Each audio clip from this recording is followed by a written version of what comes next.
ದಾಳಿ ಘಟನೆ ನಡೆದು ಇಂದಿಗೆ 1 ವರ್ಷ ಪೂರೈಸಿದೆ.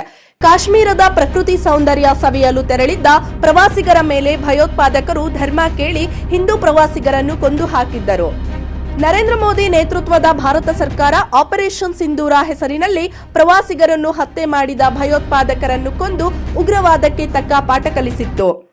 ಇನ್ನು ಪಹಲ್ಗಾಮ್ ದಾಳಿಗೆ 1 ವರ್ಷ ಸಂದ ಹಿನ್ನೆಲೆಯಲ್ಲಿ ಶಿವಮೊಗ್ಗದಲ್ಲಿ ಮಾಜಿ ಡಿಸಿಎಂ ಕೆಎಸ್ ಈಶ್ವರಪ್ಪ ಮಾತನಾಡಿ, ಪಹಲ್ಗಾಮ್ನಲ್ಲಿ ಪಾಕಿಸ್ತಾನದ ಉಗ್ರಗಾಮಿಗಳು ಹಿಂದೂ ಪ್ರವಾಸಿಗರನ್ನು ಗುರಿ ಮಾಡಿ ಹತ್ಯೆ ಮಾಡಿದ್ದರು. ನಂತರ ಆಪರೇಷನ್ ಸಿಂಧೂರ ಮೂಲಕ ಭಾರತ ಸರ್ಕಾರ ಭಯೋತ್ಪಾದನೆಗೆ ತಕ್ಕ ಪಾಠ ಕಲಿಸಿತ್ತು. ಅಲ್ಲಿಂದ ಇಲ್ಲಿಯ ತನಕ ಪಾಕಿಸ್ತಾನ ಬಾಲ ಬಿಚ್ಚಿಲ್ಲ. ಹತ್ಯೆಯಾದ ಹಿಂದೂ ಪ್ರವಾಸಿಗರ ಆತ್ಮಕ್ಕೆ ಭಾರತೀಯ ಸೈನಿಕರು ಶಾಂತಿ ದೊರಕಿಸಿಕೊಟ್ಟಿದ್ದಾರೆ. ಭಾರತದ ರಕ್ಷಣೆ ವಿಚಾರದಲ್ಲಿ ಎಲ್ಲಾ ಭಾರತೀಯರು ಒಂದಾಗಿರಬೇಕು ಎಂದು ಮಾಜಿ ಡಿಸಿಎಂ ಕೆಎಸ್ ಈಶ್ವರಪ್ಪ ತಿಳಿಸಿದರು.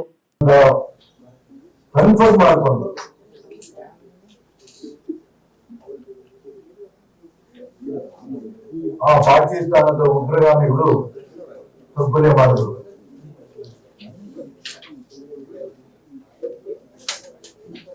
ಈ ದೇಶದ ಹೆಮ್ಮೆಯ ಪ್ರಧಾನಮಂತ್ರಿ ನರೇಂದ್ರ ಮೋದಿ ಅವರು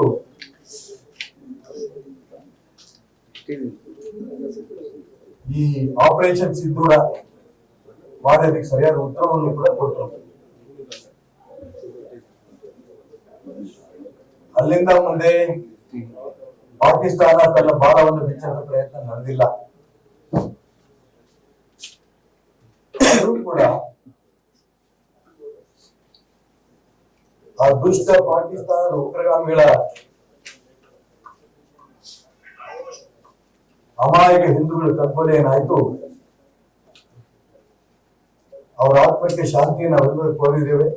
ಅವರ ಆತ್ಮಕ್ಕೆ ಶಾಂತಿ ಕೂಡ ಸಿಕ್ಕಿದೆ.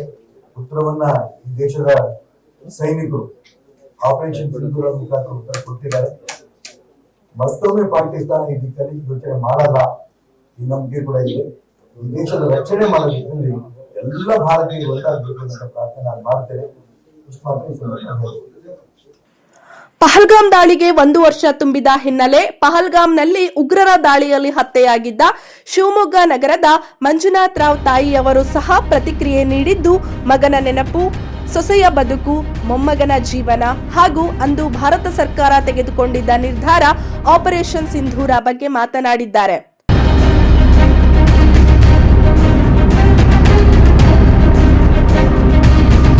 ಒಂದು ಸಣ್ಣ ಬ್ರೇಕ್ನ ನಂತರ ಮಂಜುನಾಥ್ ರಾವ್ ತಾಯಿ ಏನ್ ಹೇಳಿದ್ದಾರೆ ಕೇಳೋಣ ಬನ್ನಿ.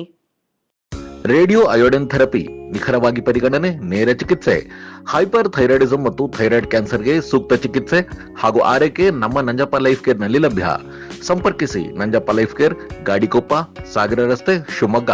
ಮೊಬೈಲ್ ಸಂಖ್ಯೆ 9686629090.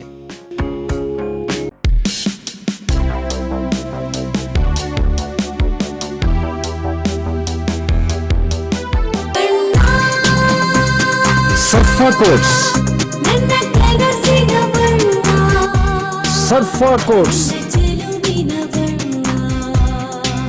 ಸರ್ಫಾ ಕೋಟ್ಸ್ ರವರ ಸುದೀರ್ಘ ಬಾಳಿಕೆಯ ಸುಂದರವೂ ಆದ ಜಲಾಧಾರಿತ ಪರಿಸರ ಸ್ನೇಹಿ ಪೇಂಟ್ಗಳನ್ನೇ ಬಳಸಿ. Surfa luxury emulsion paint, odourless, low VOC, good for health, good for earth. Surfa coats. ಇದೀವಿ ಒಂಥರ ಮರೆಯೋಕ್ಕಾಗಲ್ಲ. ದಿನ ಬೆಳಗ್ಗೆ ಎದ್ದ ಕೂಡಲೇ ನೆನಪಾಗುತ್ತೆ. ಅನಿವಾರ್ಯತೆ ನಮಗೆ. ಹಿಂಗೋ ಜೀವನ ಅಡ್ಜಸ್ಟ್ ಮಾಡ್ಕೊಂಡು ಹೋಗೋದು. ಅವನ ಕಾಲ ಬಂತು, ಅವನು ಹೋದ. ನಮ್ಮ ಕಾಲ ಬರೋ ತನಕ ನಾವು ಕಾಯ್ತೀವಿ. ಹಾಗೆ ಎಲ್ಲ ಆರಾಮಾಗಿದ್ದಾರೆ. ಅವ್ರವ್ರ ಡ್ಯೂಟಿ ಅವ್ರವ್ರು ಮಾಡ್ತಾರೆ. ಅವನು ಓದೋಕ್ಕಿರುತ್ತೆ, ಓದಿನ ಮೇಲೆ ಗಮನ ಹಾಕ್ತಾನೆ ಅವನು. ಅವಳಿಗೆ ಗೋಡನ್ ಮ್ಯಾನೇಜರ್ ಅದರಿಂದ ಅವಳಿಗೆ ಸಖತ್ ಕೆಲಸ ಇರುತ್ತೆ. ಅವಳು ಅದ್ರ ಮೇಲೆ ಡ್ಯೂಟಿ ಮೇಲೆ ಕಾನ್ಸಂಟ್ರೇಷನ್ ಮಾಡ್ತಾಳೆ. ತೊಂದರೆ ಇಲ್ಲ, ಏನು ಹೋಗ್ತಾ ಇದ್ದೀನಿ. ಮೊಮ್ಮಗ ಬೆಂಗಳೂರಿನಲ್ಲಿ RV ಕಾಲೇಜಲ್ಲಿ ಓದ್ತಾ ಇದ್ದಾನೆ. ಅಲ್ಲೇ ಹಾಸ್ಟೆಲ್ ಇದೆ, ಅಕಾಮಿಡೇಷನ್ ಇತ್ತು. ಚೆನ್ನಾಗಿ ಓದ್ತಾ ಇದ್ದಾನೆ, ಅಡ್ಡಿ ಇಲ್ಲ. ಅವನು ಕಾನ್ಸಂಟ್ರೇಷನ್ ಮಾಡಿದ್ದಾನೆ ಅದ್ರ ಮೇಲೆ. ಚೆನ್ನಾಗಿ ಸೆಮಿಸ್ಟರ್ ಎಲ್ಲ ಆಯಿತು. ಈಗ ಇನ್ನೊಂದು ಆಗ್ತಾಯಿದೆ, ರೆಡಿ. ಬರ್ತಾನೆ, ಸದ್ಯ ರಜಾ ಆದಮೇಲೆ ಬರ್ತಾನೆ.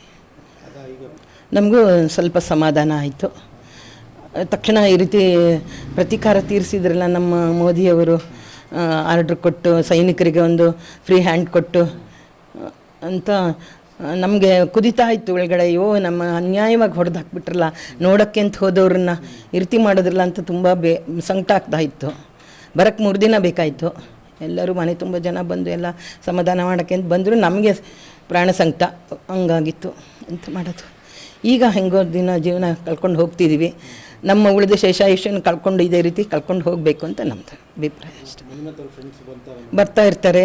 ನಮಗೆ 10 ದಿನದ ಹಿಂದೆ ನಮ್ಮದು ವರ್ಷಾಂತಿಕ ಕಾರ್ಯಕ್ರಮ, ನಮಗಿದು ಲೆಕ್ಕ ಅಲ್ಲ, ನಮಗೆ ಇದು ಇಂಗ್ಲೀಷ್ ತಿಂಗಳು, ನಮ್ಮದು ಕನ್ನಡ ಪಂಚಾಂಗ ಬೇರೆ ಇದೆ, ಅದರದ್ದು ಮಾಡಿಸಿ ಆಯಿತು. ನೆಮ್ಮರ್ ಕೃಷ್ಣ ಭಟ್ರು ಇದ್ದಾರಲ್ಲ, ಅವರು ಶಂಕರ ಕೃಪದಲ್ಲಿ ಮಾಡಿಸಿದ್ವಿ. ನೆಂಟರಿಷ್ಟರೆಲ್ಲ ಬಂದಿದ್ದರು, ಎಲ್ಲ ಮಾಡ್ಕೊಂಡು ಹೋದ್ರು. ಹಿಂಗೆ ಇದೆ, ಅದನ್ನು ನಾವು ಯಾರ ಹತ್ರ ತೋರಿಸ್ಕೊಳ್ಳಲ್ಲ ನಾವು.